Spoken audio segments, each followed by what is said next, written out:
few Well, weeks. yeah, but isn't that what you were saying? Is that you're on your way up? Christ. You're on a upward trajectory, which usually when you think that usually means you've already peaked and you're actually on the way down.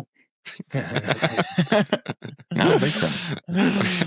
Yeah, there's no way you're like, I think I'm still on the way when up. you're starting to feel good, it's already done. You know what I mean?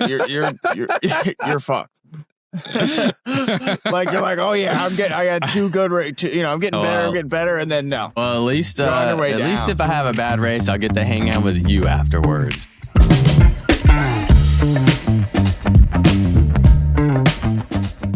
What's up, party people? This is Dizzle, and this is the Bonk Bros. Adam's not here, as you can tell, so it's me, DJ Scott, and our special guest, the Iceman himself, Brian Motter, the most winningest racer from Iceman history, having won the event 4 times. He's coaching me up on how to win it this year. He's racing it this year for the 31st time. Now, you can only imagine how old he is based off of that. Anyways, good conversation with that guy. Super cool. Grateful that he was able to come on the podcast. We talk all things Iceman. The Lifetime GP applications are out now. They're due next week, so we talked a little bit about that. DJ's, he's A+ student. He's already got his submitted. I guess I'll do mine so that they can deny me once again. All right, here's our codes for the week. Oh, actually, before the codes, big news.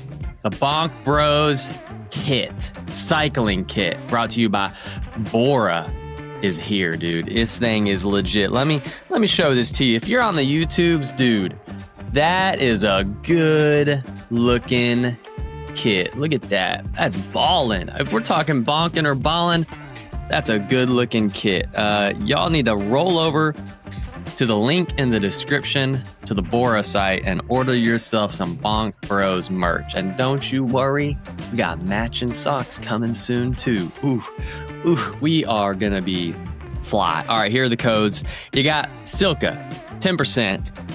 Bonk Bros Oct, as in October.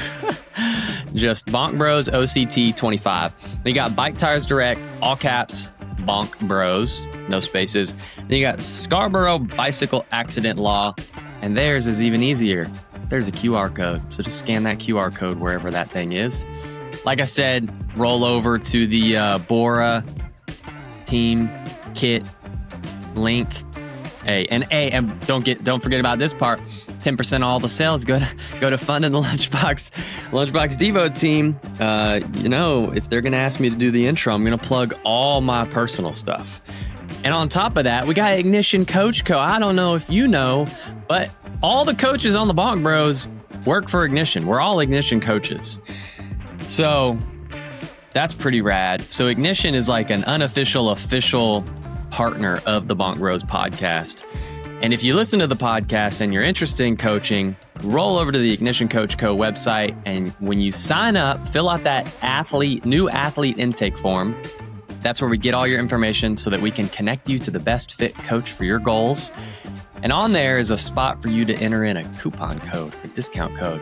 You'll save $100 off if you mention this podcast. You can put in really just anything, but you could put in Bonk Bros 100, no Bonk 100, something about Bonk Bros and $100 off, and you get $100 off your first month. So there you go. Without further ado, let's jump right in.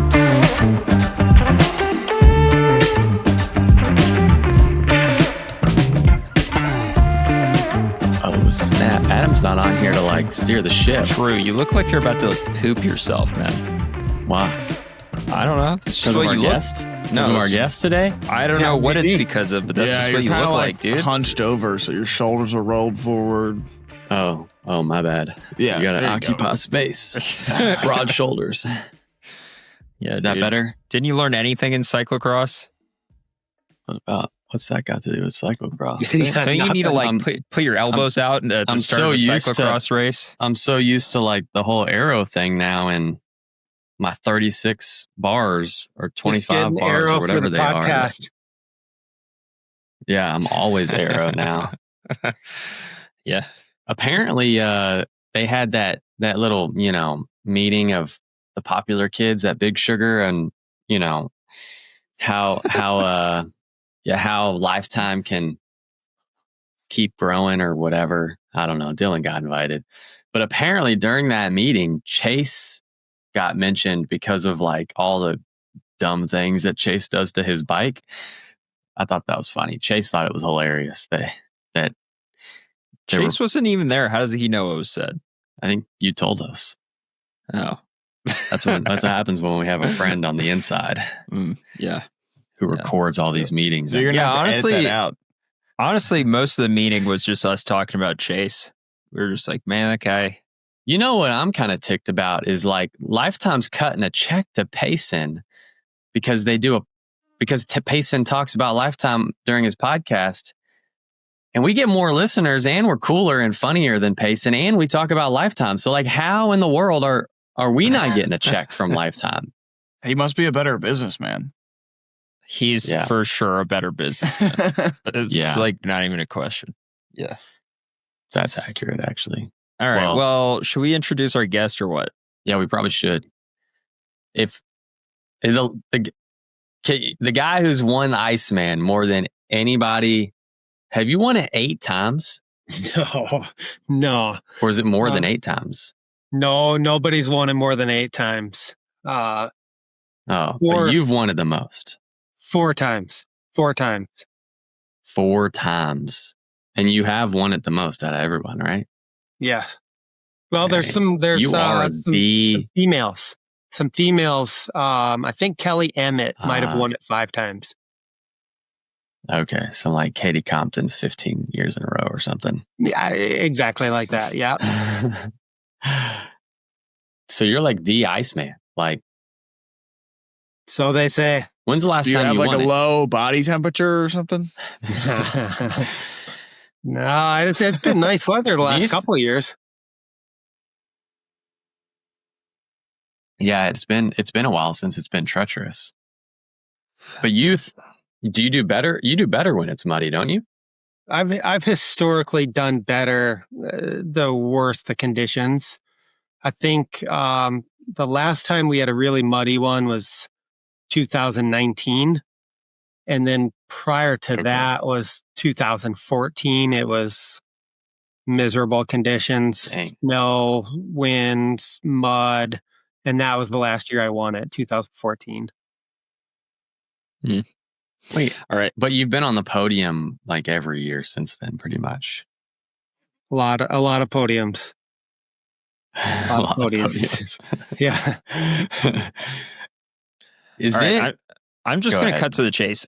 Yeah, cut to the chase. Dizzle brought you on because he thinks that he can win Iceman this year.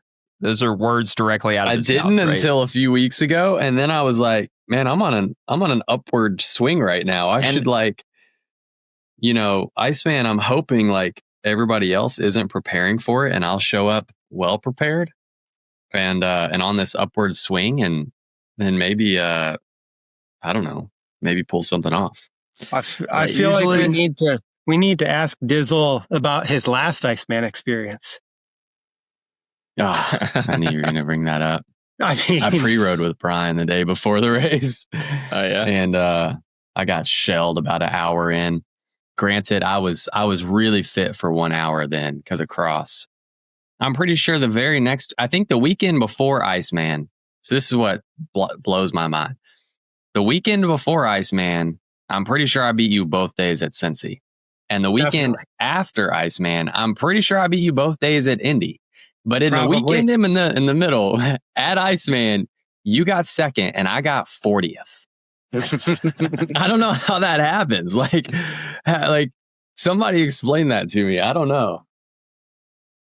Yeah, I recall something very similar to that. Yeah. You probably never even saw me. Like you saw me on the start line and that was it probably. Yeah, maybe Friday in the pre-ride, but yeah. Yeah. Well, even back then, I knew you were the guy. So I was like, I'm going to pre-ride with Brian. Yeah. All right. So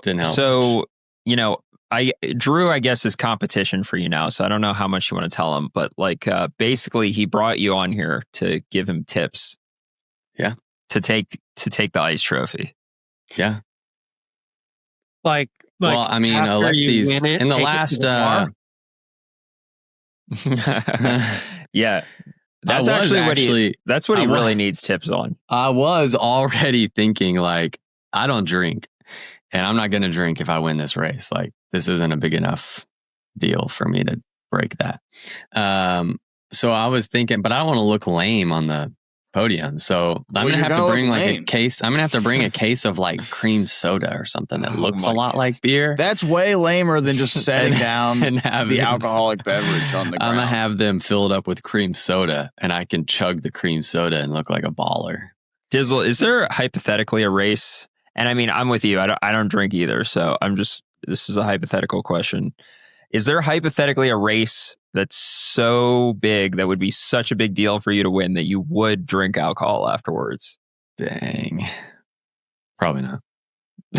But it is kind of like, you know, when you see those big epic Belgian races and they give them the giant thing of beer, that's always kind of epic. When like, I mean, that's what whoever's this on the is, though, podium. guys. This is the ice trophy filled with Bell's beer. I mean, in the Midwest, that You're right. is. Dang, you're right. It I is mean, that's sponsored it. by Bell's Beer. Yeah, that doesn't. Nowhere That's not a else good look if you are don't you drink drinking it. out of an ice trophy. Dang, I'm probably not going to win just because the Iceman gods are now like, well, can't let him win. He's not going to. I'll go up there and beer. drink it for you. You could, Oh, yeah, you guys could will be have there. Like a I'm going. fill-in. I'm going and I'm not racing, so there's no way. Heck yeah. Oh, I mean the mug will get drunk out of, that's for sure, and the beer will be drank. Yeah, Just not by me. not even a sip on the podium. Probably not. Just smell it. Yeah, I mean smelling it. Yeah, sure. Drew, do you already have your victory? Are you Also, already practicing your victory? What are you salute in the sucking mirror on right now? What are you Toaster sucking strudel. on? the icing from a toaster strudel. So you make us do this in the middle of the night, and then you're going to eat while we're doing it? Yeah, it's like dessert time. Are you like a 4-year-old child? Yeah, Why are who you eats eating a toaster strudel? man? Bro, have you guys had like toaster strudels are like the best dessert there is. It's like strawberry and cream cheese on the middle with icing on the outside. Like, Yeah, that's what That's a pretty good. 4-year-old would say. Sounds solid to me. Dylan, what do you put? Like broccoli with like vegan cake icing on it? Like, what do you eat for dessert? I don't know. I just probably go to my backyard, chew some grass, Some black bean brownies? I've tried them before. and conclusion. I only tried them once, and that was all that took. That was a mistake. Yeah, I don't blame you. Yeah, so Brian, you racing this year? I am. Yeah, this will be All right, so Dizzle is Iceman actually- number 31 for me. Holy shit. Dang. And you've won 4 out of 31. So you're 1 out of 8. Yeah, and maybe I'm due. roughly. Maybe I'm due. Seriously. Yeah. Oh, yeah. It's been what, like 11 years? 11 years. Yeah. If I don't win, you're the person that I would want to win if I don't win. That sounds. At least he'll drink the beer out I of the trophy. appreciate that. What was that, Scott? I said at least he'll drink the beer out of the trophy. I'll take a sip for sure. I'm not a beer drinker, alcohol drinker, but I'll take a swig out of the podium for sure. Scott's drinking alcohol right now. No, I'm not. I'm What are you- drinking a cranberry ginger ale. Oh my gosh. Dang, that sounds pretty good. Yeah, it's better than a toaster strudel. Not true. Okay, so what tips do we have here for Iceman? Just don't get dropped until icebreaker and then light it up. That's what I thought. Tell me if I'm wrong. That's a pretty good strategy. I do think there's a few course changes this year. I do think they've last year they added a pretty significant amount of single track in the middle of the race. That made things more challenging, a little less sitting in. And then I heard this year there's another new single track section 3.5 miles in. So I think that will definitely change things a little bit. It's probably going to be a little quicker start. And then positioning throughout the race with those single track sections probably be a little more important. Yeah. All right. You know what I really want to know about? Because you're a big Schwamigan guy too. Have you ever won Schwamigan? 6 times. Dang. Dylan, More than Iceman. I don't know that. Have you done that? Have you done the trifecta of Ordashore, Schwamigan, Iceman? Isn't that like the coveted trifecta? That's the Triple Crown. Yeah. Triple Crown. Yeah. You've done that how many times? Just one time. That's a tough all one. Of them in 1 year. Wow. All of them in 1 year. Yeah. That's a tough one though. Because Ordashore is a team race or no? No, it's the kind of same as Iceman and Schwamigan. It's a point to point. It's 50 miles. Similar terrain. Okay. So it's like group racing always comes down to a sprint. So that year that I won all 3 of them, I think my total margin victory was less than 3 seconds. For all 3 races? For all 3 races. Added up. Oh, dang. So you just got a mad sprint on you. You just got to be good at the end and at those critical moments. Right. I wouldn't say I have a mad it's not, I mean, Iceman's not a sprint. It's just a positioning, knowing when to be at the front and when to burn your matches. Yeah. And then being able to like race with your elbows out to where people don't come around you between those like critical moments in the finish. Yeah. That's the way Iceman, the last mile, like each year they kind of create a finishing circuit that's in this campground. And it's a little bit different every year, but it's single tracky and it's like in and out of the venue. You go through a shipping container, do a U-turn, go under the shipping container. So it's kind of like this weird technical mountain bike / cyclocross circuit at the end. And then all of a sudden you pop out and there's a 50-yard sprint. So there's not much passing or big sprinting at the end of the race. It's more positioning as approaching the finish. It's rare that you'd come around somebody on the final finishing straight, I think. I don't think it happens too often. Yeah. Okay. So if you're not first coming, I mean, if you're not first out of the last turn or even the last few turns, then your odds are small. It's kind of like a cross race. What was it, 2 years ago when Orschel slid out? Yeah, that was kind of a bummer, but that's how, that's kind of Iceman and how it is. It's intense.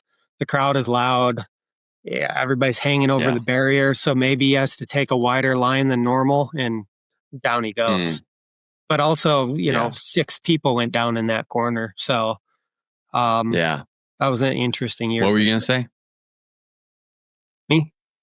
Before I interrupted. Oh, you were about to say something else. It's kind of like a cross race. Like you can like lead corner to corner. Like if you protect the corner and you just got to sprint 20 yards to the next corner, protect the corner, protect the inside line, go to the next corner. Like that's kind of how the finish of Iceman is. Are you sure you're not racing, Dylan? Mm-hmm. I'm not giving away all my secrets. Well, I haven't. Yeah. This is why I said I'm not racing, so you can give me your secrets and you think I'm not competition. Not that I would be competition if I was racing, but Dylan can't sprint. No, he can't even really pedal that good right now. Yeah. I mean, I haven't ridden my bike since I did a little ride in Memphis, Tennessee, but other than that, I basically haven't ridden my bike since Big Sugar. So you're raking in all the dollars going to these like what dollars, rides? dude? These old dudes that just pay you to come ride with them on their group ride. No, that doesn't happen. How do I get on that? I do it out of the goodness of my heart, Drew. People from Memphis, Tennessee, y'all can email me. You guys can pay me to come too. I mean, I'm glad. I'd be glad to. Drew, no one is paying me to do their group rides. Oh. So you won't ride with any of your friends, but you'll go ride with total strangers in a city hours from where you live. What are you talking about, dude? I ride when with you. Historically you said that you hate driving anywhere to ride your bike. I ride with you all the time. Yeah. The day before a race. You guys Where do have you some live, Dylan? issues. You gotta. Dylan, where are you located? Brevard, North Carolina. Oh, okay. Yeah. You're in Wisconsin, aren't you? Yeah, I'm currently in Wisconsin. We'll probably hang out here for a couple weeks after Iceman and then head down to Arizona for the winter. All right, so this is why I was bringing up Schwamigan. So, I've only done Schwamigan since it's been in the Lifetime Grand Prix, but I have never once done it on flat bars. Every single year I've done it on drop bars, and my personal opinion is that it is so obviously a drop bar course. It's not even funny. I think the fact that this is even remotely a debate kind of just like God, how do I want to try to say this without sounding like a dick. I just feel you usually like sound like a dick. So like I just find the fact that anybody goes to Schwamigan and thinks, oh yeah, I think flat bars are better for this course. I think it kind of goes to show how people people are products of their environment, if that makes sense. They have look you around. ever thought of the fact that maybe people just don't feel like changing their bars to drop bars on a mountain bike because it's kind of a pain in the ass? Yeah, I'll grant you that, Scott. But this year we saw, and then they just defend their decision and be like, "Oh, they're better," but really deep down they just don't feel like doing the hassle of changing the bars over. No. I'll grant you that, Scott. But this year we saw people switch their bikes over to the drop bar mountain bike for Leadville, and then switch back for Schwamigan. All right, so I've made my stance very clear here. But Brian, feel free to tear me down right now. Like, am I a complete idiot for having this opinion? I thought we were talking about Iceman. Well, but we're going to get to Iceman because Iceman is also a race where it's debatable about drop bars versus flat bars. Yeah, definitely debatable. So one, I'm old school, right? I'm definitely old school. So I would say I'm going to do flat bar mountain bike at Schwamigan. I'm probably more comfortable on the flat bar bike myself. And to my knowledge, a drop bar has not won Schwamigan yet. It's true. To my knowledge. So well, what I would say to that is that hardly anyone has ever ridden a drop bar at Schwamigan. So it's hard to win a race when almost no one has done it. It's kind of like saying, oh, well, no one's ever won Roubaix on 40 millimeter tires. It's like, well, no one's ever raced Roubaix on 40 millimeter tires. I hear you, but there is a little more history with drop bar bikes at Schwamigan than maybe like there's definitely been a lot of cross racers. Bjorn Sealander has done Schwamigan many times on a cross bike off the front for over half the race. Travis Brown was probably one of the first guys to do a drop bar mountain bike setup back in 2009 at Schwamigan. Or something like that. I don't know if that year is exactly right, but it's been done and tried before. Obviously, it's more common now, and probably a victory will happen soon. But personally, I think you're going to get more leverage out of your sprint with a drop bar. I think you're going to be better sprinting, and I think 99% of the time that race is coming down to a sprint. You mean with a flat bar? Yeah. You're going to have more leverage, better sprint with a flat bar than you are with 38 mil drop bars. That's my guess. Dang. That's my take. I'm running 38 mil drop bars at Iceman. 38? And I went wider. I've been running 36s all year. I went wide and I put my hoods out straight. So you changed a bar just for this race? Yeah. Whoa. All right, Dizzle, you want for to talk more about leverage, like you what wanna- he's saying, and you more wanna talk about handling. 2 centimeters more leverage. Dizzle? You talk about your bike setup, and let's see what Brian's take on it. Do you is think for Iceman. do you think a hardtail with a 30 mil? It's not a hardtail though. You tell him what it is. It is You a tell him what it- hardtail. No, you tell him what it With is. 30 mil travel No, up front. it's not a You think that's hardtail. pretty You- good. you with tell mountain him what bike with 3 mountain bike tires on it would be good. All right, Brian, he's leaving out critical information here. What's it's a the gravel. It's a information? gravel bike. It's not not a hard Segla. It's not a hardtail. It's a gravel bike. Okay. It's the best gravel bike there is. But it fits. I can fit 2 3s on it, so I'm going to run the Thunderbirds, the 235s that they have with, and I'm going to leave the Leaf Spring front suspension, which is like 30 mil of. You've seen those Lauf? Yeah, forks, haven't I you? think I've seen your bike With out the there. carbon Yeah. blades. So I think that's a good I'm bike. planning to race that. You're asking me? I don't really care what Brian. No, I don't care what Mater thinks. That's the bike I'm racing. What? Yeah. No, But, that's the whole reason we have him on. No, Yeah. I don't. I'm not asking him about my bike setup. I feel pretty good about my bike setup Well, to the point I'm where I at- think it's an advantage. Like I Okay, feel like well- you, Dylan. I feel like me being on this bike is going to give me an advantage. Okay, well, I'm asking Brian because I care. Oh, I okay. care about Brian's Fair enough. opinion on your Yeah. bike. I would say absolutely no. This is year number 31 for me. I have the ability to run any technology that I want. And without a doubt, hardtail mountain bike, 100 mil front fork, flat bar, for me is the fastest. Yeah, I bike. don't have that as an option. It's either a gravel bike or a 120 Yeah, I wouldn't like- do that. pushing a trail. Yeah, I think- So that if those are my options, I'm going the gravel bike. I would agree with that. But I Yeah. don't think so it's then, the fastest so there bike. you go.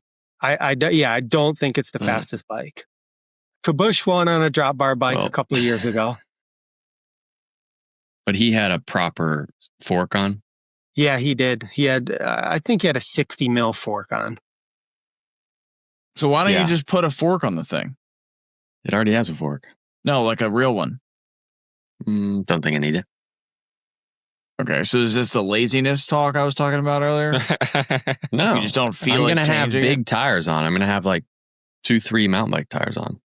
So I'm thinking that's gonna help. All right, so can I just run any, like if I'm going to go do a downhill mountain bike race, should I just get like 4 foot wide tires? This and isn't then a downhill mountain bike race. It's I'm just Iceman. saying, like, just because you make a wider tire doesn't make up for the fact that it doesn't have any suspension. It does a little bit though. It does a little Yeah, bit. but not Yeah. enough. It does a little So- bit, and you only need it for a little bit for Iceman because you're not talking about a downhill race, dude. You're talking about like the closest thing to a road race that a mountain bike's ever going to get. But you're So not even racing a mountain bike. I don't know anything about Iceman. I've never done it, but what I will say is that people who've tried a gravel bike at Schwamigan have like failed miserably. Like a gravel bike is definitely. Why not do you the keep fi- talking about Schwamigan? It's a different Because race. it's the only thing that Is it even he in the can same relate state? to. It's in a I different feel like state. I feel like they're similar. They are I think similar. they are. They're similar. It's group Yeah. racing. It's high speed. It's, for the most part, wide trails. Yeah, but like, what's the Um, trail? Is the trail exactly the same? There's a different little more states. single track at Iceman. It's a lot sandier at Iceman. There's a lot of sandy corners. There's a couple dirt road sections. You pop out onto a dirt road section, similar to Schwamigan. Pop out onto a dirt road. You sprint 200 yards and then you make a hard left into the single track again. So it is similar, but for the most part, Schwamigan's that rolling, bumpy grass. Iceman might be a little more single track. But it's not like real technical or bumpy. Not technical. Not Single technical. Some of the new cut single tracks a little bumpy, but 2-3 tires will be nice. See? I mean, I think the only thing I'm nervous about, and I'm gonna Hey, figure this out guy the hasn't whole, won since 2014, so I don't know if you'd take his advice. the Annie's I've never done looking it, to so you win should this probably take year, my so advice. like you also have to take all of his advice with a grain of salt. Scott, Um, are you racing? No, I'm not racing. I think I'm the only one that's actually racing out of all of us that are going. No, Tyler and Adam are going to participate, I think. Why are we going to the race if you're not racing? I am having a hard time comprehending that. Well, all right. I'm the only one with an actual excuse. I feel like I have an excuse. I have like doctor's orders to not ride a bike.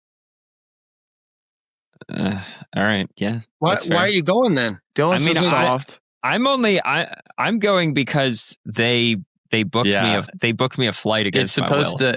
It's supposed to be a big like Bonk Bros. We've had a bunch of people from like, I don't know, for the last like 2-3 years be telling us that we need to all come up to Iceman. And so this year we've been talking about it all year.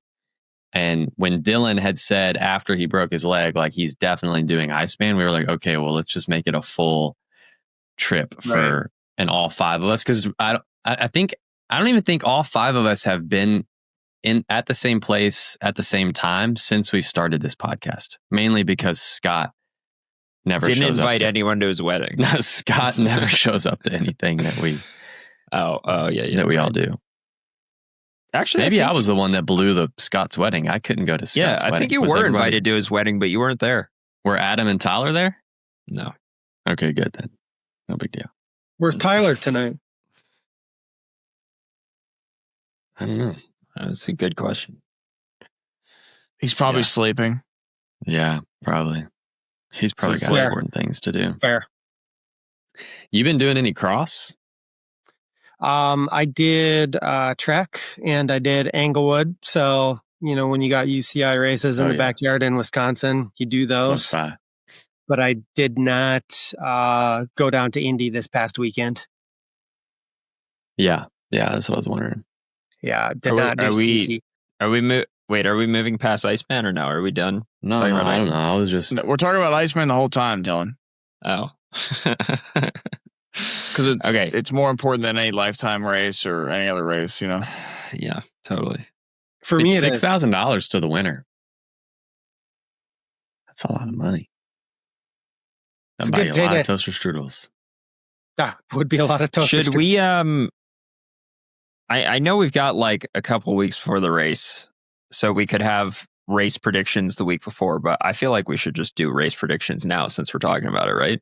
Yeah, might as well. Yeah, because it's by the time this comes out, it'll only be like a week and a day.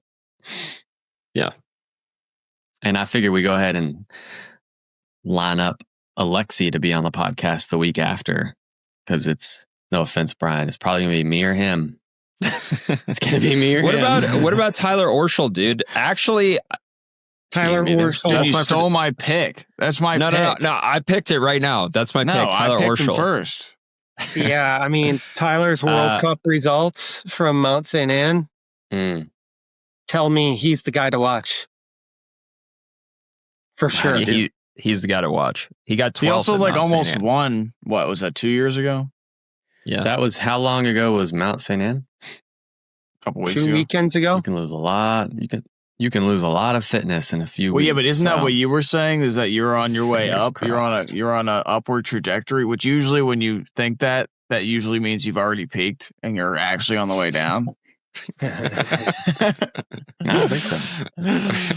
Yeah, there's no way you're like, I think I'm still on the way when up. You're starting to feel good, it's already done.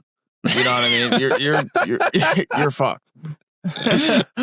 Like you're like, oh yeah, I got 2 good I'm getting better, and then no. Dang. Well, at least if I have a bad race, I'll get to hang out with you afterwards, and you're just lovely. I'm fun to have. Should I bring some bear meat?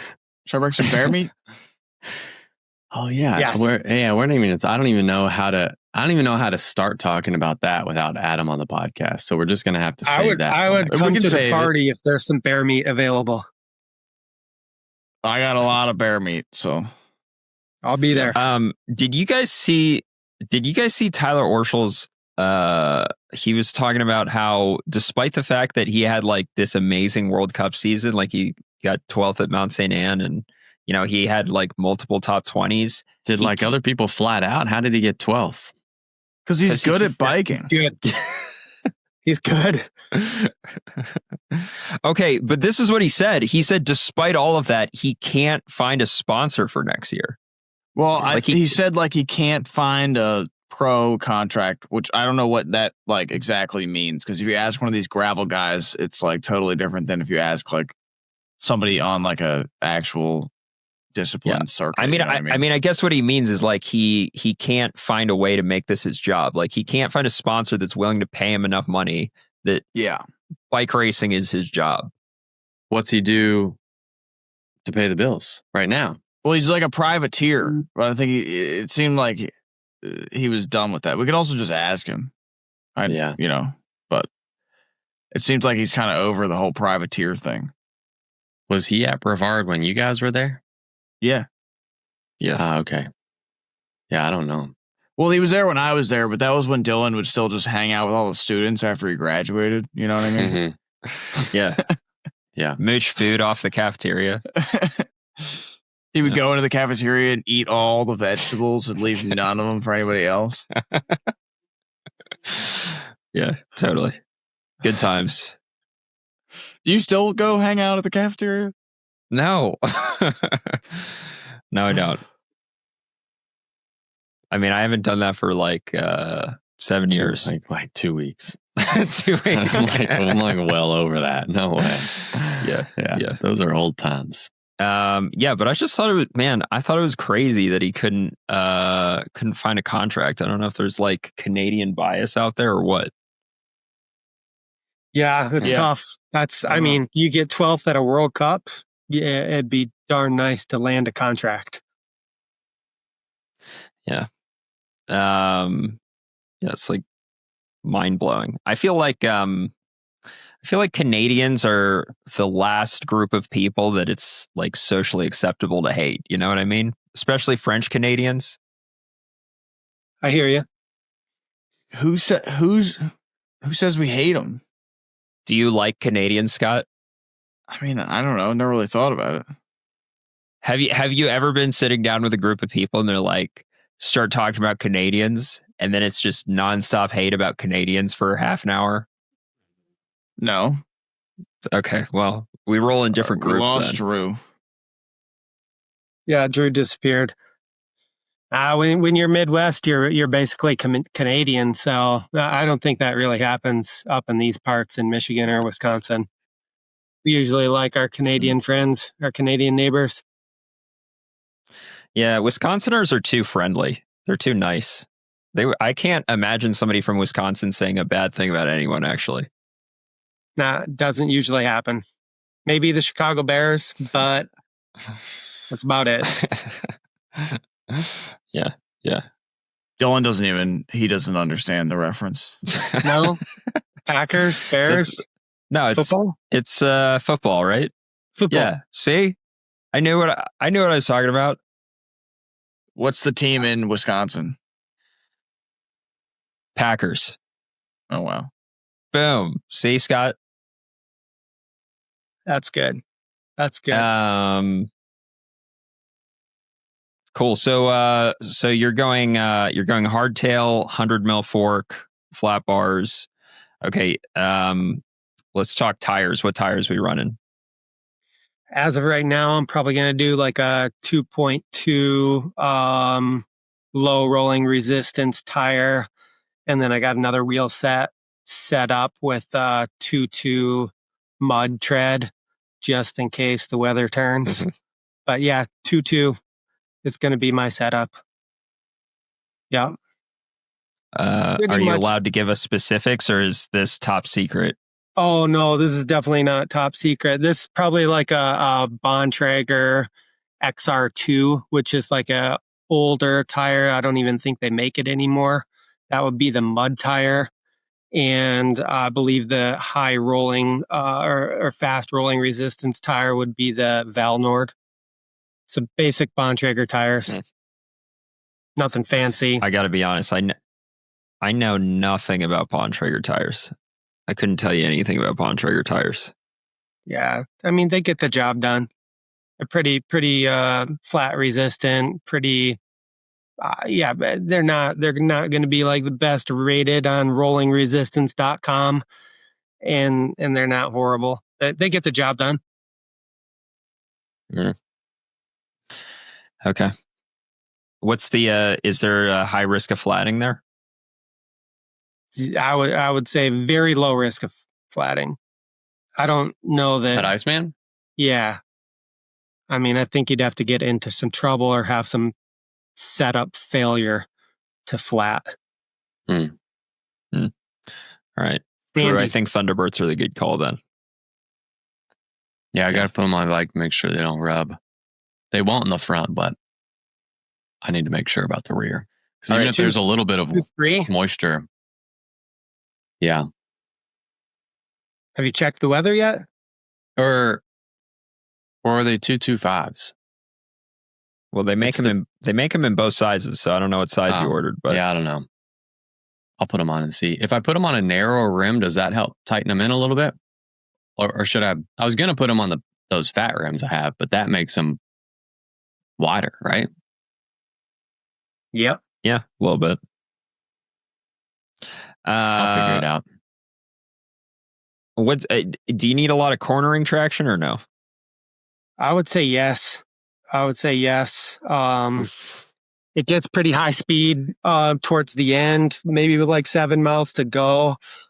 You kind of exit some of the dirt road and like open 2-track, and you get onto the Vasa Trail, which is like a cross-country ski trail up there. And there's some very high speed corners that are a little bit loose.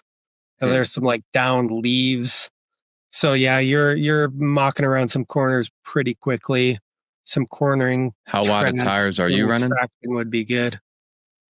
What kind of tires am I running? Just like a Bontrager 2.2. How wide? 2.2. All right, maybe I'll just leave the Dubnatals on, because they have better traction through turns than the Thunderbirds, right?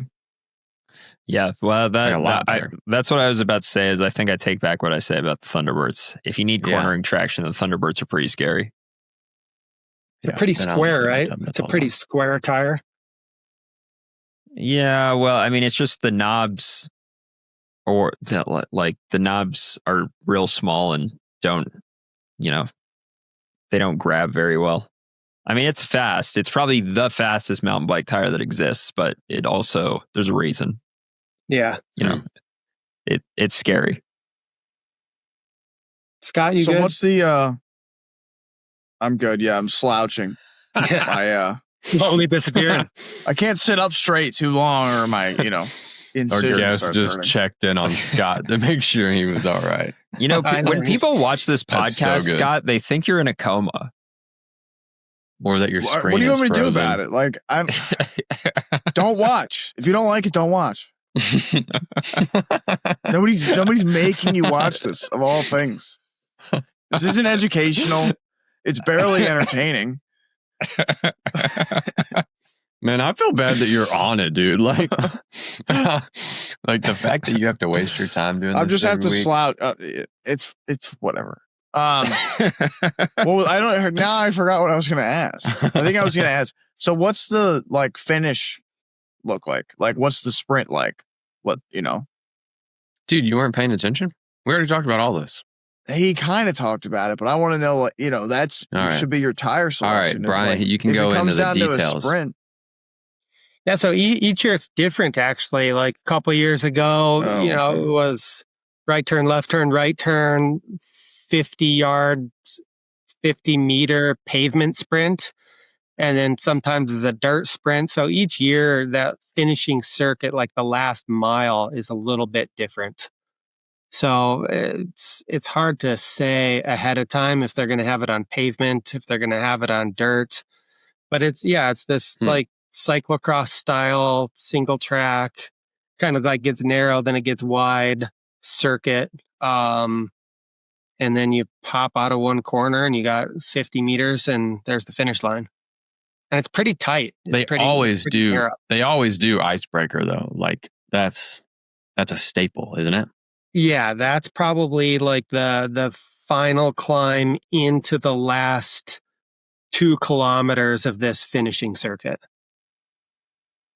So like time wise, you've got 3 minutes from the top of that. You've got 3 more minutes of racing after that. Yeah, 2 to 3 minutes. Yep. So usually, Man, Is it always one? I mean, is it usually won by that top of icebreaker, or I would say like yes. the year that Orschel had that gap, like he got it up icebreaker and then held it until he slid out? Yeah. Usually, whoever is at the top of that climb, I mean, it's so hard to pass. It's so hard to pass. You'd have to Yeah. pretty much make a major mistake or really be falling apart. After. Afterwards. Yeah, you get to the top of that thing first. The only way you're going to lose it is if you make a major mistake or if you really, you're seeing cross-eyed and you can't control your bike. Yeah. You're only looking at like 20 meters from corner to corner. So you just got to go good out of the corner 20 meters to protect the inside line and you're good. What's the few K leading into icebreaker like? Is it like full gas or? Yeah, so this last year it was probably, I would say, 5K, 6K out. It's a drag race to what they call wood chip hill. That might Which be is the pre-icebreaker. Pre-icebreaker. So you go up wood chip hill, you take a right-hand turn, and then you got maybe a 1 minute single track descent.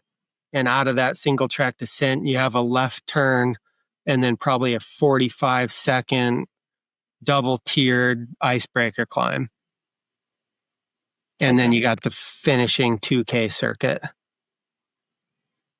So it starts on wood chip. Wood chip. Yeah, you got to be a good position on wood chip. Because if you're at the top of wood chip and eighth wheel, which I probably was last year, like it does spread out in that single track descent after that.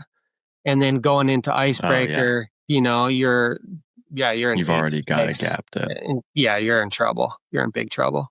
So wood chip, you got to be in a good position. You got to be in a good position in that single track descent. And then you got to be able to go really good up icebreaker. Does anybody ever? Has it ever been one off like a solo break or somebody just riding off? I mean, I guess maybe in recent years since it's. I think a couple years ago, I think when Kabush won. No, Kabush and Alexi kind of battled. I think Tyler had a pretty solid gap when he slid out on that final pavement corner. But he got that gap on icebreaker. It wasn't like usually everything pre wood chip there's nothing there to break it up, or there's nowhere. Yeah. I mean, is there any chance that somebody could send a flyer and get away or? Yeah, I mean, I went solo at like 12 miles to go, maybe in 2007 or 2010. I don't remember right now. 2010, maybe. I went solo off the group and it was just like the right move. And like in the chase group was like Jeremiah Bishop and Todd Wells and Jeremy Horgan Kabelski and Sam Schultz. And it was like just enough fast guys that they're like, oh, we're not going to chase Brian Motter. Like I'm not going to be the one to pull him. It was just one of those things. And I was off the front going good. And they were all afraid to pull each other up to me. So it can happen. It could definitely happen. This is what Tyler Orschel said when I asked him about the drop bar bike. He said, if you're going to use a drop bar bike, you should attack way before icebreaker. Then you're getting the advantage of the drop bars. And also, you're not going to have to contend with all these people with flat bars in the last little bit of twisty single track. That's assuming you can't handle a drop bar bike as good as a flat bar bike. I would agree with both of those things. Yeah, like that. So that Vasa Trail section, that cross country ski trail that you come to, maybe like 7 miles to go, like that is super high speed, and I would say that is advantage drop bar bike. I mean, not a single bump, smooth as can be, rolling hills. Like I think that's probably where Kabush got it going. Him and Alexi were off the front. It's just, the strongest guy on the race and the guy on the drop bar bike. nobody was bringing them back. But yeah, a drop Where bar was that? bike for some people might be a disadvantage going into that final single track. Like you got to be able to descend Oh yeah. pretty darn fast after Wood Chip Hill. So if you're on a drop bar bike Right. and you can't ride it, you're in trouble in that single track for sure. So not me. I I feel mean, pretty yeah, good about it. Yeah, I feel pretty good about my drop bar. Yeah. Yeah, Abilities. you've done enough cross, you've done all that Euro stuff. Like you'll be fine in that final single track on that bike. Yeah. Sick. Well, this is only making me feel better about it. All right, I'm predicting Orschel for the win on the men. I don't know who's racing for the women. Do we have some sort of start list or something? Do we know who's racing for the men other than Drew? I don't need a True I don't need to Alexi and know. Orschel, yeah. I don't need to know. I'm predicting Orschel. I don't What think about they have Kyan? I don't think. What they- about Kyan? Yeah, he could win. He had a good Big Sugar, didn't he? Yeah, good big sugar. He's got he a had a good good- little he's got a sugar. Good sprint. He had a good sprint. Swamagon. He was on the podium last year. Yeah. If I'm not picking Real good myself, I'm sprint. pulling for Kyan. Dang. All right. Dang. Well, I hope you give him all the advice you just gave So me. if you've done this race 31 times, how old are you? How old am I? 47. Yeah. No. I mean, That's Dang. surprising. I guess Drew's that makes done the race I guess that 31 makes times. sense. But like I've always just for as long as I've known you, you've just been like 40. So I just figured you were still 40. I guess Yeah. I didn't like yeah, but I like feel when we like, went to China. That was like 10. Yeah, that was like 10 years ago. Dang. no, when was China? That was a long time ago. 2012? I was in college, 2013 probably. I think it was 20. 13? Yeah, That sounds somewhere about right right. around there. And I mean, 13. when years ago, 12. we were in Belgium at the same time in 2009 probably. Oh, yeah. Yeah. Dang, we go way back. But I was That was old back then. when I was in high school. Yeah, exactly. I was in high Yeah, school. so 31 times. So I did Iceman when I was 15 years old for the first time, 1993. Oh my Wow. God. Do you have the record for most times completed? I think there's 5 or 6 guys who've done every single edition. Local Traverse City guys. Okay. After that, I bet I'm pretty far up the list. Well, yeah, but have any of these guys ever won it? No, they're just local Traverse City guys. So that's You not know, as cool. I mean, to do every single Iceman is pretty cool. Yeah, It's a- it's it's- cool. But also to win, it's- it's cool. Yeah, I mean, I think winning it's pretty cool too. Hear that, Dylan? What? Winning, it's pretty cool. You could have won it. When? Maybe you were on the upslope like Drew. I was not on any. You just didn't. You just I didn't was give it enough time. Not remotely on an upslope. I think this no, is no. just I needed for to this pull year. the ripcord.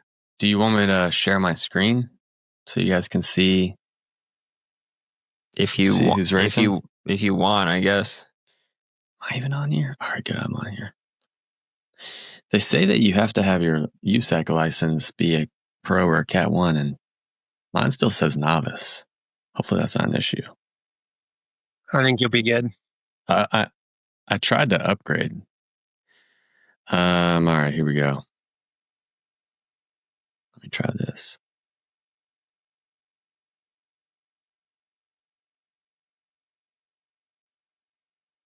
Yeah, see this? Yep. Matt Acker, Crystal Anthony for the women. They're mixed, so there's They're not a way to- mixed. All right. Well, like on here they're mixed because the drop down only has pro Cat 1 that doesn't have them split male or female. all right, that's So fine. you got Crystal Anthony in the women's race. Oh, and Clark will be good. David Brower. Oh, yeah, Owen Clark. Yeah. He'll be good. Yeah. Tyler Cloutier. TC, Tyler Cloutier. He's 36, by the way, and he's bald. 36. He's a youngster. Yeah, he's got no excuses. No, Fry. definitely doesn't. Yep. I don't know a lot of these names. Canyon Harris, he's an ignition athlete. He's from Traverse City. Sick. That's why I like Kyan, because Kyan's from Traverse City. He's riding the course every day. Yeah. Well, ain't gonna help him. I mean, Cayenne could totally win. B Motter. Here we go. Bib number 4. Dang. Deanna Malis. She's won it before. She won it maybe 2 or 3 years ago. 2 years ago. She'd be good. Daxton Mock. Ooh, he's a hitter. Dax will be good. He did not have a good Little or Big Sugar, so I don't know. But he could be good. Luke Mullis, he's like a Michigan guy. I think I've met him before. T. Orschel, that's my pick right there. Aaron Osborne for the women. Aaron could be pretty good for the women for sure. I think she was second the year Deanna won. Ah, okay. Noah Ramsey, he won it last year. Bib number Noah 1. will be good. Is that who won it last year? Yep. Yeah. He's got bib number 1. A Sabs. Ruby will be good for the women. Trey Dog. Yeah. I think we might be carpooling up there. Dang, this is a lot of people. Lucas Steerwalt. I'm friends with him. Michaela Thompson. Is that the Michaela Thompson from the Lifetime GP? I would assume Michaela so. will be good. She's pretty good. Yeah. Dude, I think she would probably be the pick, right? And then you got Wakely. Yeah, Wakely's like Michigan's. They love him, man. Yeah. Has he ever won it? No. Ooh, Alexi's getting old, huh? 31. Old man. Yeah, we're the same age. All right, I'm going to go with Deanna for the women after seeing that list. I still think, I mean, dude, this is why I feel pretty good about it is like, besides, Orschel, who's just coming off of a killer, you got Orschel and you got Alexi and then the guy who won it last year, Noah. You can't like count him out, even though we haven't heard his name a single time all of 2025. But like it's not a super deep field. It's not stacked. Dax. Like the year that I did it, Daxton, he'll be good too. Dax, Cayenne. He's been real hit or miss. The year I did it, it felt like all the pros showed up. I mean, it was the year that this was, you kind of have to put yourself back in 20. I think I did it in 2017 or somewhere right around there, 2016 or 17. And like Howard Grotz was there, and I think he was just coming off of like going to the Olympics that summer. So it had to have been 2016. So like I think he didn't win. Did he win? Yeah, Howard won 1 year. Grotz? Yeah. Yeah, I think that was the year that I was there, was when Howard won. But I mean, yeah, I think Todd Wells was there. I don't know for sure, but like Keegan might have even been there. I mean, like everybody was there, dude. It seemed like I remember standing in line at Reg and was like, I was like, oh snap! Like how did these people find out about this local race in Michigan? Like I went there thinking I could win $10,000 the year that I signed up for it. The only reason I did it was because there was a $10K prize purse to the winner. Little did I know, I was not ready for that. It'll be good. I think you got second or third that year. Yeah, I remember being on the podium that year. Yeah. Carl Becker used to show up a lot. Yeah. He's always up there. Payson. Oh, yeah. 50. He was like a legend. Yeah. Payson has some history here. He tried to like take a shortcut one year, didn't he? Him and Wasn't there Finsty some took a wrong controversy turn. about that? Yeah. Right there at the last, like 2 turns to go, right? They just ended up off course somehow. Yeah. I don't know what happened there, Crazy. but Dang. But they weren't. There was somebody already ahead of them, right? so yeah, somebody was ahead of them. I might have benefited from that wrong turn. That might have put me on the podium. Yeah, probably. Yeah, the 2 of them just riding right off the course. That's awesome. It ain't over till it's over. That's right. That's right. Well, Dylan, I'm sad you're not going to be racing. Nah, it's okay. You wouldn't have even seen me in the race if I was in there. Yeah. Next year. Next year. This isn't the year for it. I need to be like strong in my debut. Not like I am this year. That's for sure. So you all healed up from your accident? Yeah, I'm healed up. I actually just had a x-ray the other day and the doc said, well, looks like your bone is finally healed. So Sweet. That's good news. Yeah. So a little off season and rebuild for next year? Yeah, that's the plan. Good. Yep. All right, Brian, we can't end this podcast without you telling us that story of when we were in China and you just started signing all those girls, like you just started signing autographs in the airport. Do you remember that? I do not remember that. What? No way. You don't remember that? No. That's like the first thing I think about when I think about that trip to China is watching you sign a bunch of autographs in the airport for people who did not want your autograph. That's amazing. You really don't remember? Dang, I was waiting for you to like drop this awesome story. Well, I guess I'm going to have to. All right. Yeah, let's hear it. Refresh my memory. I'm getting old, Drew. Apparently there was like I don't remember all this stuff. While it was on our way out of the country. We were like flying out. And apparently like there was like from what I don't know, somebody had told us, it was basically like the Chinese version of Justin Bieber was about to like land at that airport and walk through the airport. So there was like 100 teenage girls there with like posters and markers and, you know, all the gear. And we're walking in to like leave. And so Brian just starts like handing them all his rider cards and signing the rider cards and just handing them to every single pro girl or not pro to all these high school girls or whatever. And they were like, I don't know if they were like, who the heck is this guy? Or if they were actually like buying it, like, oh, this guy's famous too. Like, I just remember they all left with a signed Brian Martyr rider card, which was pretty funny. No recollection. Sorry, Drew. Dang. Yeah.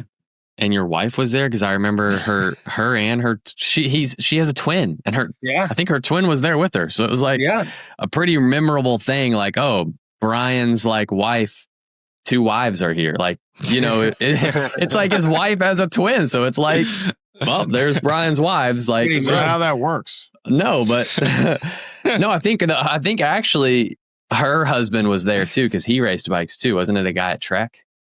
Yeah, Matt Shriver. But they're Matt Shriver. Yeah, not officially married, but yeah, Shriver. Yep. Oh, yeah. Yeah. That was a good trip. That was an interesting one. How did you do in the race? Do you remember? I don't. How'd you do? Second? I was third? last. I got dead last. I mean, he doesn't even remember signing all these autographs for these young girls. So how's he going to remember how you did in the race? Like, are you already like having memory problems? That was pretty memorable in my head. That was like I've done a lot. That was a pretty memorable racing. Experience for me. Yeah, I do remember waking up one morning and they were doing like some dancing in the streets. You know, like Tai Chi or some sort of like dance.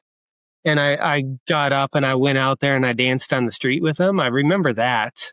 I don't remember signing autographs. I do remember having rider cards there, so it's a possibility I did that. It's not about. I mean, it's a guarantee. I witnessed it. I know for sure you did it. That's awesome. That's good. Sounds like something I might have done. I think Justin I thought it was Lindeen. awesome. Didn't Lindeen have a pretty good race there? Wasn't Justin Lindeen on podium, like third, maybe? Yeah, maybe.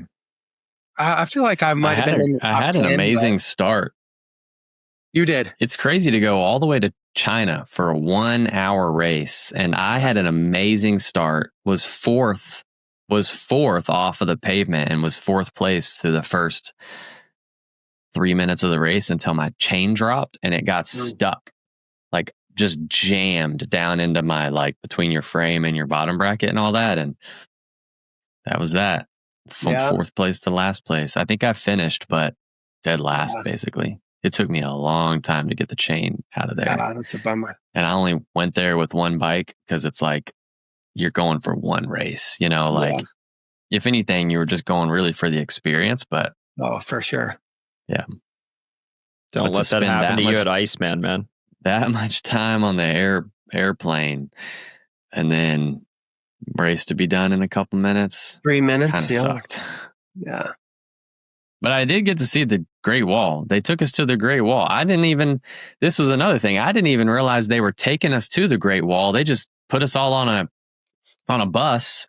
And I had no idea where we were going. And then they parked it and we were at the Great Wall. And I'm like, dang, like, this is cool. Like, that trip was funny. Like, you just kind of showed up and they took care of you. Did you do after the race? Did you hang out and do that like hot tub spa place? You remember that? No. Yeah, I don't remember that.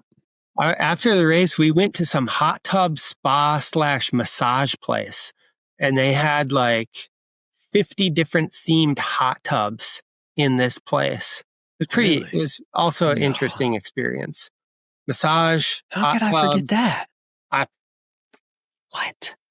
Yeah. Maybe I wasn't old enough. It sounds like you weren't invited, Drew.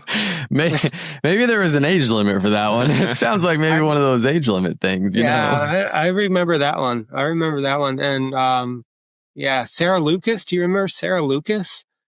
She was there. Yeah, I ended up hanging out with her a bunch while we were there because she was at Lindenwood and I was at Marion. So we knew each other from collegiate racing. Yeah. Yeah. I think we sat next to each other on the airplane ride there, like a 13-hour plane ride. Me and her got to be real good friends. Nice. All right, I don't mean to like cut in on you guys reminiscing about some random race that reminiscing. Nobody cares about, but the first ever UCI cyclocross race in China. It's a historical moment. All right, go ahead, Dylan. All right. The only other bit of news that I wanted to talk about is did you see Lifetime Grand Prix is like basically doubling prize money next year? Is double? I didn't do the math. I just saw that it went up. Winner gets $50K instead of $25K or whatever it was. Dang. Is it still only top 10 that get paid out? No, everyone gets paid. If you finish the series, you get $2,500 just for freaking bucks. Just for finishing. Yeah. And they're only making 16 initial selections and they've already made 6 of those. And so they're only adding in. No, they're making 22 initial. So they're doing 16 more on top of the 6 they've already selected. Yeah. Do you think they'd ever take a 47-year-old? I mean, they took Jeremiah Bishop the first year. That was a wash. Brian, have you applied for the Grand Prix? I have not. Oh, okay. Dang. Yeah, me neither. I've applied several times. Keep getting denied. I don't know why. Yeah, I don't know why you don't get denied. You're actually like really good. And they've let in all these time I take on my application. Probably. Yeah. But apparently, like, all those questions don't even matter because they say then all the time. Why are they asking them? Yeah, I know. They say the whole time, they're like, it's based off of your results and how fast you are. So why do they ask you about all this other? Yeah, but one of the questions is like, what do you give back to the sport? And I'm like, a lot more than everybody else in the GP. Like, what the crap is Keegan doing to give back to the sport? Like, he's only taken from the sport. He's taken like hundreds of thousands of dollars from the sport. Like, what are you doing to give back to the sport? everything. This podcast, YouTube videos, coaching, a coaching company, and a devo team. Awful podcast is giving back to the sport. There's a lot of people that this podcast makes their day. I don't know. I don't get it. I'm with Scott on this one. I really don't get it, but I'm just speaking on behalf of the people who have emailed us and said, thanks for doing the podcast. Whatever website they use to find your results on the application does not links work. Because went on there and the only thing on there was like some 5K I ran like 5 years ago. I was like, I've raced multiple world championships. Yeah, and they don't come up. You have to manually put in those results, Scott. All of your lifetime, which I'm not going to do. All of your lifetime results show up in Athlinks, which is really all they care about. I think. For the questions that they ask on the application, like, did you actually write anything, Scott, or did you just not bother? I didn't take much thought or time into it if I put any writing on there at all. Okay. Checks out. It was more just to say that I applied so I can complain about getting denied. You know what I mean? Like, if you don't apply, it's like if you don't vote, you can't complain about who the president is because you didn't participate in the voting process. All right. I'm going to... Lifetime said they were like looking at specific races to see who they let in. Have you already applied, Dylan? Yeah, I already applied. Yep. Dang. Oh, should I apply? Is it open? It's open this week till Friday. Yeah, it's open. All right, I'll apply.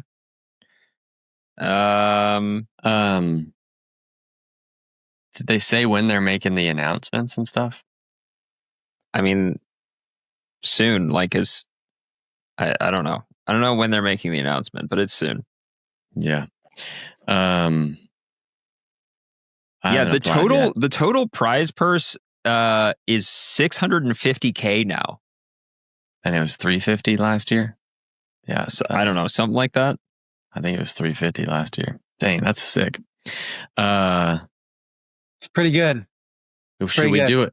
Should we do another recording where like you guys help me fill out my application? I think that would help your cause. We could do it. Yeah. We could do it live on YouTube. Do a live help Dillman or Dizzle fill out his lifetime GP. You think that'd be legit? You're my competition for getting back into the GP right now. Yeah. I don't know if I'm going to help you. Dude, Yeah, actually, you're probably right. You probably are on the bubble. Are you kidding me? He's got the leg sympathy. Dude, you do have the leg sympathy for sure. They'll be like, they wouldn't have invited you to give him another one. They wouldn't have invited you to the Cool Kids Club last week if they weren't going to let you back in. I mean, we'll see. I don't know. They're apparently it's merit based now, and if we're going off of merit, I did get second to last this year, so. Yeah. Well, if you're in next year, you get $2,500 out of that. Yeah. Worth the application right there.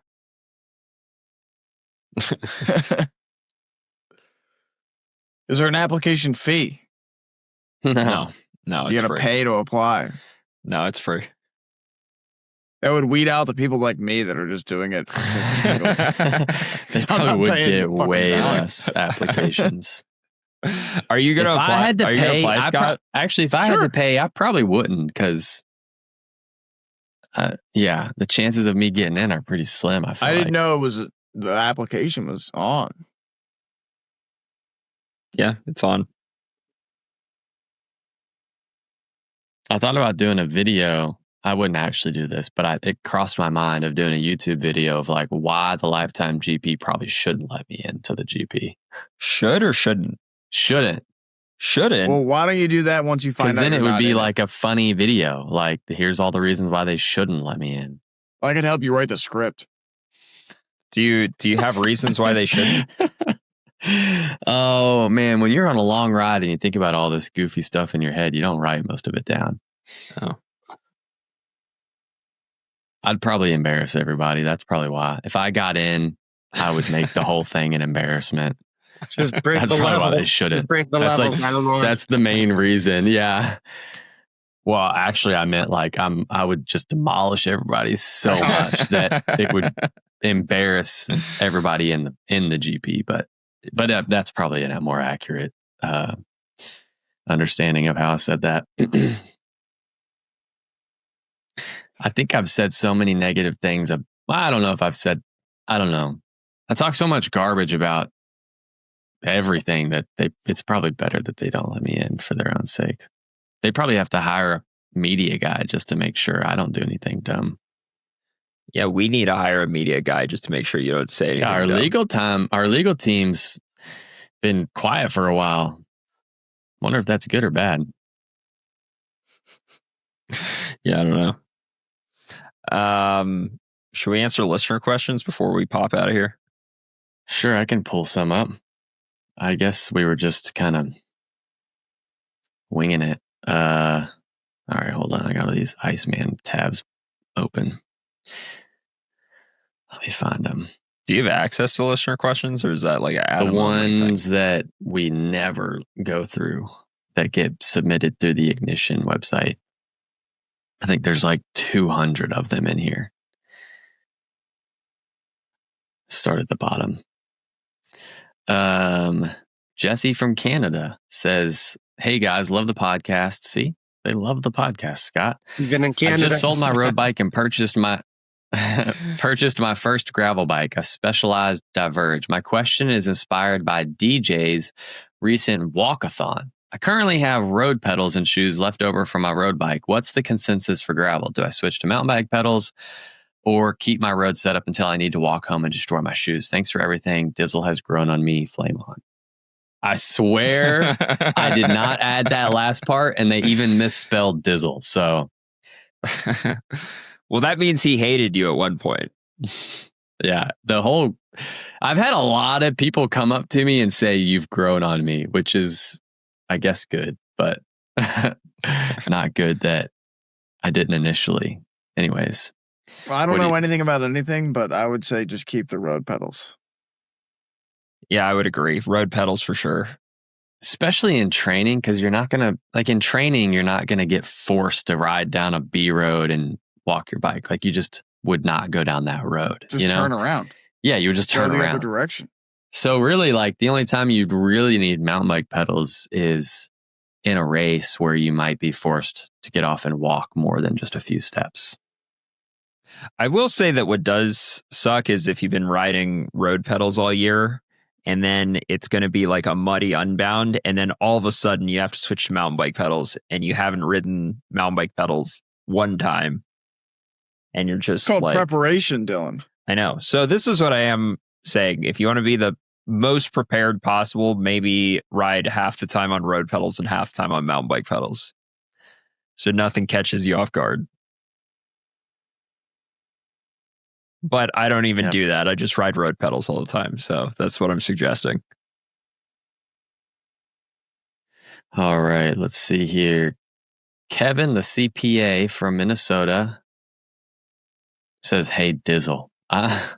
He says, "You're not my client yet, so don't take this as a tax opinion." Oh gosh, this is about the whole non-profit. You should transfer the donations to the Maybe I should not read this online.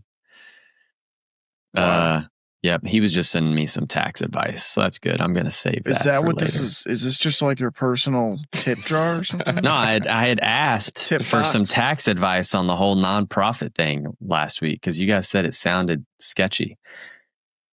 Dang, these questions are so long. Okay. Yance from Wichita, Kansas says, "Hey guys, I'm looking for some help on choosing a second set of wheels for my gravel bike. Background. Oh, jeez. It's a felt breed. There you go. I normally ride on only gravel here in central Kansas. Group rides on the road sometimes. Keep up on the pavement with the Kings and the gravel bike with a bunch of fast guys on the road bikes. I recently did a charity bike race across Kansas on paved roads. Is this a part of the question? What I'd like to do is get a second road-focused wheel set to run the GP 5000s and keep the Kings on my stock Reynolds wheels." This guy's a DJ follower for sure. Reynolds? Nobody buys Felt and nobody buys Reynolds unless they follow Dylan. Bonus secondary question. I didn't even find his first question. Oh, here we go. Sorry, I skipped it. It says, what should I look for in an all-purpose carbon road wheel that I'll primarily use with 35 mil tires? How deep and what internal, external width? Oh, this is probably a question for Scott. He wants to know what road rims he should get for GP 5000s. I don't think this is a question for Scott. Yeah, I don't make equipment choices. Oh, yeah. Good point. What kind of road wheels you got? Shimano.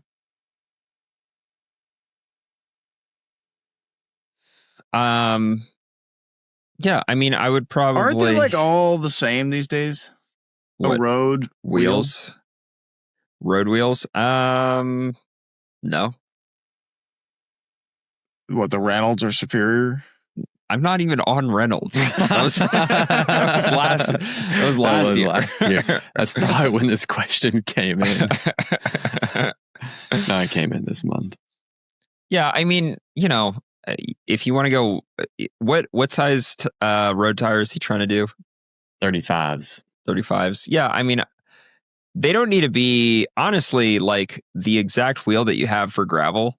You could get that exact same wheel and run them with the 35 road tires, and it'd be fine. Here's what I would do. Get the cheapest, most bomb-proof road wheels that you can, because you're just going to use them for training anyways. Don't spend a bunch of money on a second set of wheels. Just do that. What if he has money to spend? What Some if he's heavy aluminum wheels? Because then when you put on your race wheels, you'll feel faster. I don't know if that's how it works. What if this guy is you might feel faster, but you're not going to be I'm not saying faster. be faster. I'm saying you'll just feel faster. And there's a lot to be said about feeling faster. What if he's like, dude, I got $5,000 burning a hole in my pocket. I need to get rid of it right now. Then what do I do? He should spend $500 on his training wheels and spend the other $4,500 on a write-off for the Lunchbox Devo team that he can give to our nonprofit now. Since I now officially know how to do that from the other guy's question. That definitely seems useful to Where this can guy. I apply to the Lunchbox? Brian, also, you don't have to team? stay on if you don't want to. You can leave. You don't have to. I'm entertained. I'm like, if you don't want to stay on, you can just, yeah. Where Brian, do I submit my application? If you have opinions about Drew's Lunchbox Devo team or what wheels this guy should buy, you can also. I feel like we're wasting your time. Tell me more about this Lunchbox Devo. I haven't heard about it yet. No. No. Yeah, me and Brian are submitting our application. I'll give you the quick rundown. Me and Chase Work are just gonna have a Devo team under our gravel team. Me and Chase Work teamed up this year, right? And he's always been like a supporter of younger athletes, and so now we're just gonna make it like an official Lunchbox Devo team, and we're gonna probably have 4 riders kind of shadowing us throughout the season at we'll have a list of like A events where we'd really want them to be at, and so that we can help support them with housing and travel and stuff and race entry fees. Nice. And Lauf is behind us with bikes and everything. And basically all of our sponsors are behind us as far as getting everybody equipment and stuff. Awesome. And then we're just doing a bunch of basically fundraising to get Is it going to be team budget. Midwest kids primarily? I think everywhere. But actually it is mostly Midwest kids. We've talked to a kid from, you probably know all these kids, and I probably shouldn't say their names yet because it's not official, but a kid from Iowa, a kid from Missouri, a girl right here from Kentucky, which is cool. Who were the other ones? Oh, one kid from Canada and another kid from Indiana. So yeah, besides the kid from Canada, it's all Midwest. Yeah, awesome. I mean, we had like 60 applications, but these are like the 5 or 6 that we've whittled it down to. Sweet. Sounds good. Yeah. I did like a bike giveaway at Big Sugar, and that raised about $6,000. And then this weekend, I tried to run a sub 5 mile, and the promoter Jason, dude, I did a 5:02. which is the fastest I've ever gone. Like I tied with my PR. Like my PR before this was 5:02, but the promoter of Gravel Worlds bet me both of the promoters bet me $500 and $100. So if I went sub 5, I was guaranteed $600 and they were going to donate it to the Devo team. And so, but I didn't go sub 5 by 2 seconds. And the caveat is that I haven't ran in months. So it was like supposed to be like off the couch to a sub 5. And I was like 98% sure I could do it. And so to not was pretty heartbreaking. But even just from like posting about it and then doing like an Instagram live thing of me doing the 5 mile or 5 minute attempt, like raised another $1,200 of just people that were like, oh, this is cool. I'll give you $100. And one guy gave me $500. I'm like, well, that's cool. I didn't even go sub 5. Pretty much like getting paid to do like a group ride in Memphis is what it sounds like. Yeah, pretty much. Just way less travel and way less time. And I was sore for like 2 days afterwards. Yeah. I'm going to be honest. That was not on my algorithm. I had no idea that you even did that. Dang. I also called out Payson. I clipped that. I did see that. I did see that. Oh, yeah. Well, that was sandwiched in between the 2 5 mile things, but I guess that's on your algorithm. But I even tagged Payson in it and everything because he was talking smack about me about how he slapped me in the team relay, which is a team event. So like we weren't even racing head to head. And so I put a picture of me and him on the mountain bike Omnium where I was, first of all, Sepkus won.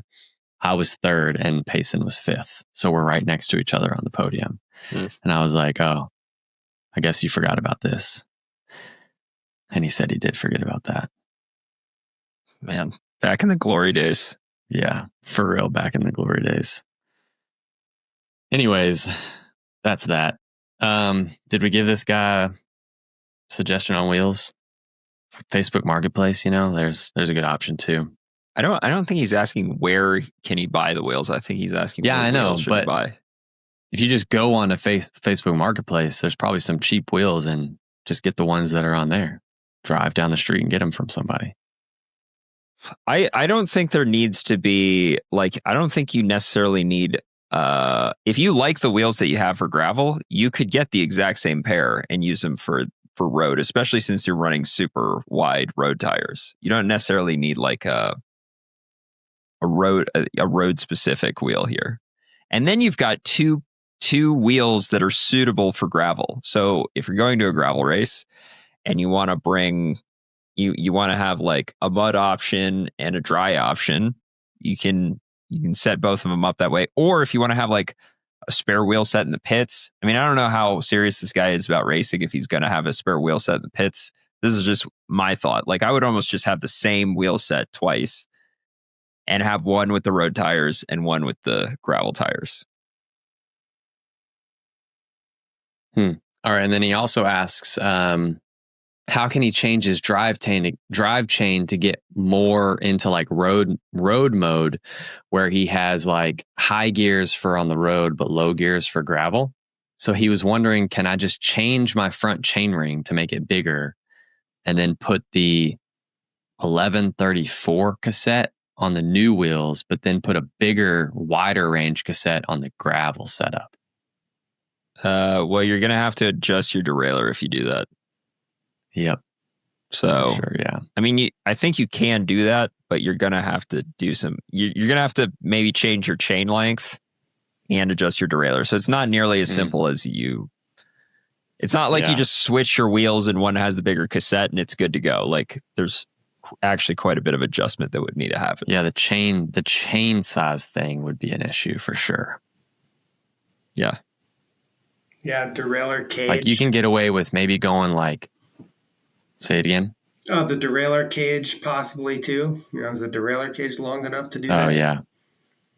Right. Not being able to go up into those big cogs. Yeah. I think I would keep it the same. Unless you're like really spun out on the road. Maybe just get a road crankset and pop the crankset, or just, you don't even have to take off the right side. Take the right side crankset off with a different ring. And this is what That'd be easier than all the other stuff. This is what I'm going to say right now. I don't know what kind of terrain this guy rides gravel on, but I don't actually ride a different gearing for gravel. Like my gravel gearing and my road gearing are nearly the same. So I don't think they need to be different. Dang, you're so strong. Well, your road gearing's probably soft as anything. And you run 2x, don't you? Yeah, I mean, I have completely different drivetrains on both bikes, but the gear, like if you look at the highest gear ratio and the lowest gear ratio on both bikes, they're probably not that far off on my road bike and on my gravel bike. So you have 2x. Yeah, I have 2x on my road bike and I have 1x on my gravel bike. I'm just saying, if you were to look at the ratio, like the lowest ratio and the highest ratio on both bikes, they're probably not that far off. I don't think you need to have like a drastically lower gravel ratio. That's what I'm saying. If you're strong enough. Sure. I mean, it depends on what terrain you're doing too. Oh, he also says he lives in Kansas and it's flat. So yeah. Yeah. Just ride the same ratio for both road and gravel. Also, I swear I'm not making this up. It says unrelated.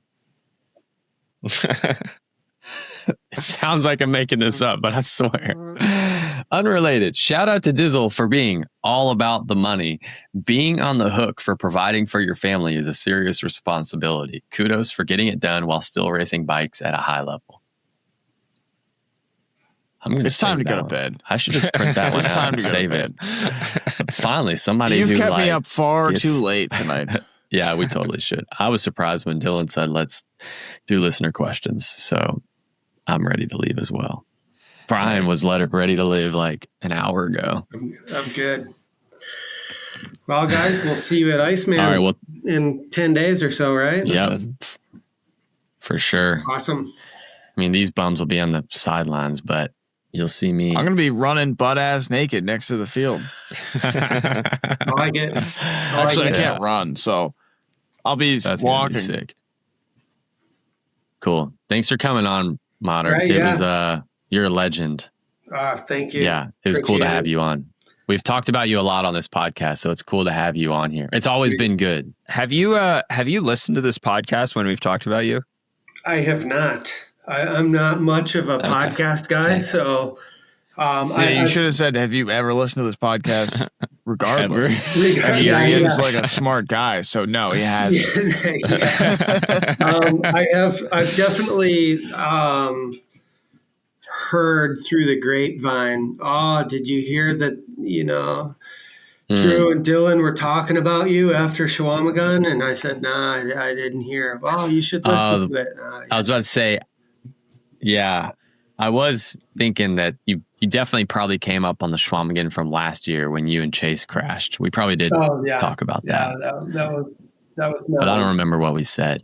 Yeah, that was not a great one, but happens. Yeah, Chase isn't proud of how he handled it either. Oh, he told me even actually I think I was just talking to him yesterday, and I don't know how. Maybe it was because I told him that you were coming onto the podcast, and he was like, oh yeah, last time I saw him was on the ground at Shawamagon or something, and he was like, he said he felt really bad because he like reacted and started yelling, and then he saw that it was you, and he was like, oh crap. Immediately regretted that he was yelling at you. No, all good. That's bike racing. Crashes happen. You crash with your buddies every once in a while. It's all good. Yeah, that's good. All right, cool, man. Well, we'll see you in Traverse City next week. Sounds good. Thanks, guys. All right. Good night.